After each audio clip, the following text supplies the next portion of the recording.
qu'un cours d'eau déborde de temps en temps est un phénomène naturel. Mais que les inondations causent les dégâts impressionnants que nous voyons depuis plusieurs années n'est pas naturel, mais la conséquence des pratiques humaines. En suraménageant, en bétonisant ou transformant les lits des cours d'eau, nous avons créé nous-mêmes les conditions de ces phénomènes. Ce que cela dévoile, c'est la réalité de nos rivières artificialisées et étouffées, et notre rapport avec nos cours d'eau. Depuis des siècles, nous en avons exploité les ressources, nous les avons aménagées, y avons déversé nos eaux usées et nos déchets douteux, avons abîmé la flore, chassé la faune et arrêté de les entretenir. Nous avons fait comme si les rivières n'étaient pas des écosystèmes vivants. Il est encore temps de réapprendre à nous en occuper pour leur bien, pour le nôtre et celui des générations futures.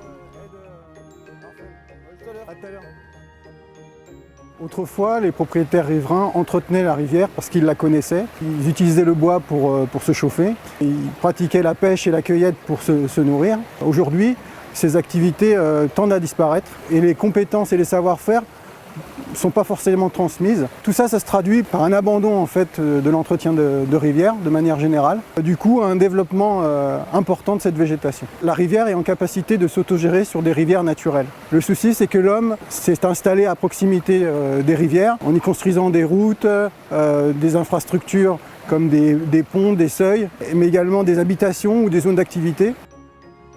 Avant 1994, de manière générale, la végétation foisonnait aux abords du Verdon et son entretien sur les rives et dans le lit du Verdon et de ses affluents était peu ou pas fait. C'est la crue de 1994 qui a rappelé aux hommes que l'entretien des rivières, qui jusque-là était effectué régulièrement par l'usage, devait être à nouveau à l'ordre du jour parce que faute d'entretien, dès qu'il y a une crue sur des rivières comme les nôtres, les dégâts peuvent être extrêmement importants à cause notamment des embâcles. 1994, ça a été vécu comme un événement absolument exceptionnel puisque, de mémoire d'homme, personne n'avait vu une crue de cette ampleur-là sur le bassin versant du Verdon. Donc depuis 1994, les collectivités du territoire se sont mis en ordre de marche pour avoir une équipe d'entretien qui intervient régulièrement maintenant pour assurer ce travail. L'entretien du lit de la rivière et des berges incombe aux propriétaires riverains. C'est de sa responsabilité si cet entretien n'est pas fait. En cas de risque imminent, le maire et le préfet peuvent le mettre en demeure d'intervenir. Et même, si nécessaire, faire réaliser les travaux à la charge du propriétaire. Avant la loi GEMAPI, des structures de gestion, collectivités, communes, syndicats intercommunaux, avaient décidé de s'occuper de la gestion des cours d'eau de façon très anarchique. Chacun choisissait ses compétences. Le Verdon a une particularité, c'est qu'une rivière qui, dans les années 70, a été totalement aménagée. Donc la gestion de l'eau, elle vient de ces grands aménagements.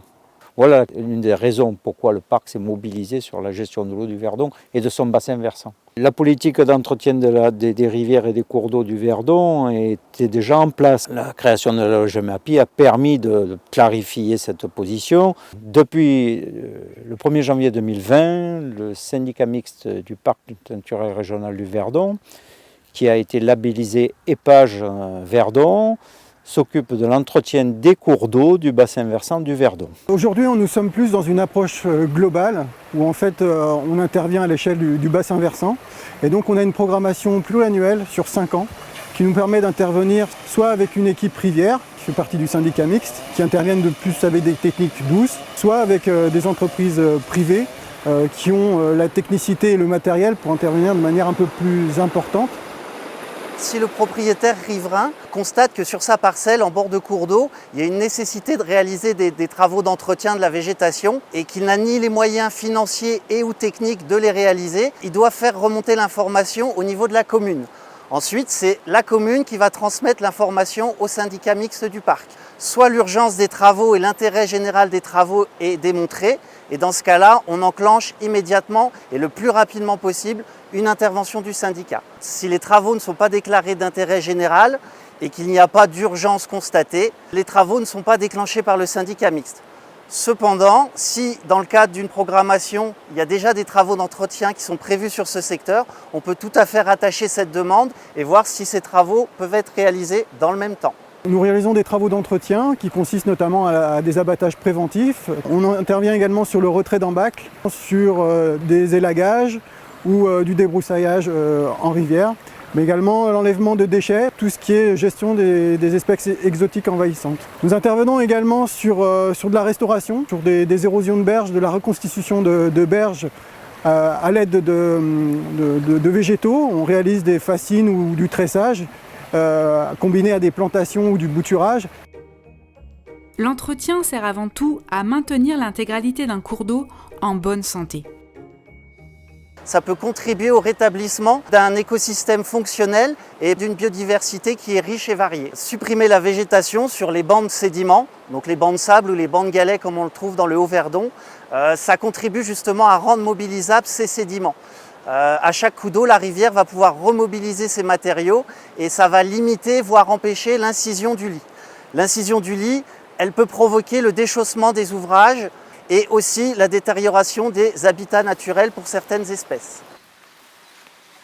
Arracher les espèces exotiques envahissantes comme la berce du Caucase qu'on a ici, c'est une plante qui pose des problèmes au niveau sanitaire puisqu'elle peut entraîner dans certains cas des brûlures assez importantes au niveau de la peau. C'est aussi un moyen de préserver la rivière. Il y a la berce du Caucase, mais il peut y avoir aussi la balsamine de l'Himalaya, la renouée du Japon. Ce sont des espèces qui colonisent les milieux et du coup, elles viennent en concurrence avec les espèces qu'il y a autour. Elles déstabilisent aussi les berges et du coup, c'est vrai que c'est des espèces qui à terme posent problème. Hop. Ces travaux d'entretien ont donc une portée transversale. Prévenir les inondations, oui, bien sûr.